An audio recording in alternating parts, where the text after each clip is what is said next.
There's a good chance you've already seen that blanket of smoke hanging over our city. Yeah, that's right. It's pretty smoky out there. We've had Kamil Karamali out live all morning, and the one question, of course, on my mind is how are those lungs feeling, Kamil?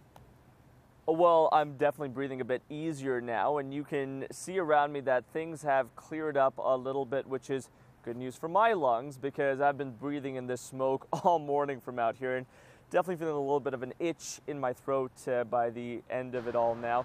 So Environment Canada has the Air Quality Health Index still at a high risk though, but the good news is, as I mentioned, things are looking to look pretty nice now. The gauge that goes from 1 to 10 is currently sitting at an 8 rather, but it changes in different parts of the city. So central Calgary is currently sitting at a 9 still, while the northwest and the southeast are at 7.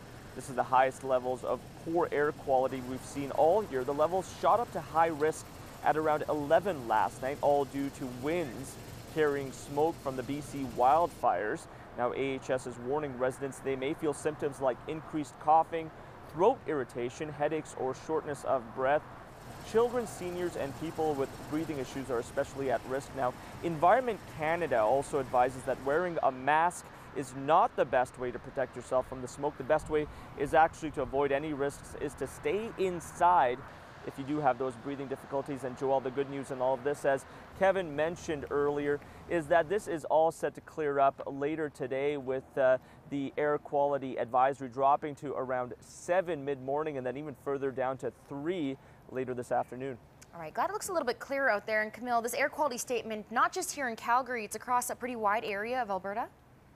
That's right. Edmonton, as well as Fort Saskatchewan, just northeast of the city, we're seeing some really high risk levels earlier this morning. Started last night for them as well. And as mentioned, that's all because of the BC wildfires burning just one province over from us. Now, it was actually a lot of west central Alberta that was seeing smoke hovering over it. But just like Calgary, Joel, things are set to clear up in Edmonton as well as Fort Saskatchewan, even quicker than they are here. Much different story than what we saw in mid-July when this smoke actually sat around for several days. All right, Kamil, thanks so much.